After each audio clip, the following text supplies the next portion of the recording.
Just maybe start off with India, and I think I'd love to understand. I know your story, for them to understand your story of how you ended up in India, how you met their great grandfather.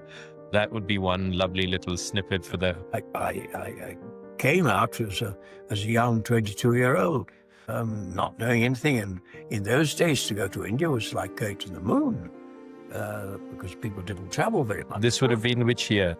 This was in the beginning of 1945. It was a very exciting thing to do. Of course, we knew more about India later when I went to Siam. Yeah. It really was like going to the moon, because no one went to, it's very exciting to go to China. So I don't know. I think from the first, Indians are extraordinarily empathetic. You'll always get a response. Right from the beginning, I got on, of course, we all went by ship in those days. You get off in Bombay.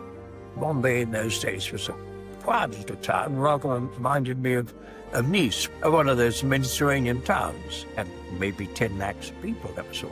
Yeah. RCs were going around in those funny hats, and there were horse-drawn carriages and instead of taxis and so on. And I got a train to Calcutta, and I got in the old-style compartment with 6 bunks, 2 and 2, and there were 5 other people there.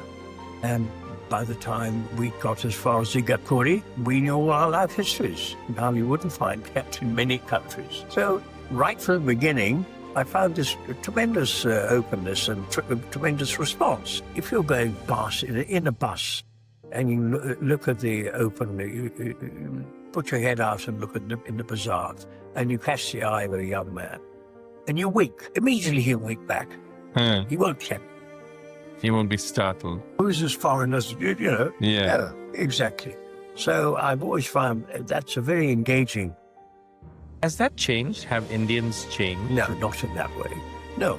On the other hand, the other side of it, in those days, in the village, they were very suspicious. They accepted that I'd come to their village because I was then the man from the moon, because they didn't go out of the village practically at all. They went for marriages, funerals to other villages, but it was all by bullock cart through the mud in the rainy season. And to go to the town, which was only 7 miles away, took a whole morning because it was in a bullock cart. There were 2 buses a day on that road. It was not a tarred road, it was a gravel road. So I was an incursion. They didn't really know anything. I mean, some of them, people really didn't know whether the earth was flat or round. So they were suspicious, of course. Yeah. And it took quite a long time before they accepted me.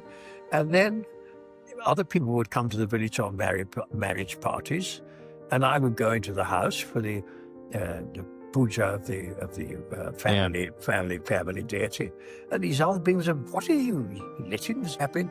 "Oh no, he's our Sahib." I became a kind of mascot, you see. Yeah. At that time, of course, I didn't know everyone equally. There were 900 people in the village, but some people I got to know very well, and I kept up with them extremely well. And sort of going back to that earlier question I asked you, India, you saw India before independence. You're probably the only person that I know that has actually met Mahatma Gandhi. Yes. How have Indians changed in the last 60 odd years? Well, I mean, materially, of course, tremendously. You know all that. No need to say all that. But as people, I'm not quite sure how. In the village, the sense of humour is very much the same as it was in 1954. A very dry sense of humour. Yeah. People tease each other. One of the things, if you don't have anything to do, you make a kind of play acting of a case. No, I don't think that. Fundamentally, it's the same. Fundamentally, the character. Maybe I've changed, of course, too. Yeah. I don't feel a great deal of difference in that way. The Interesting. same people are here. And of course, it looks different. I mean, I've been driving a Jeep all around India. Now, if you drive from Kolhapur to Pune, all the way along. It's highways. Well, it's highway, but it's houses. Yeah. You don't see the countryside in the same way.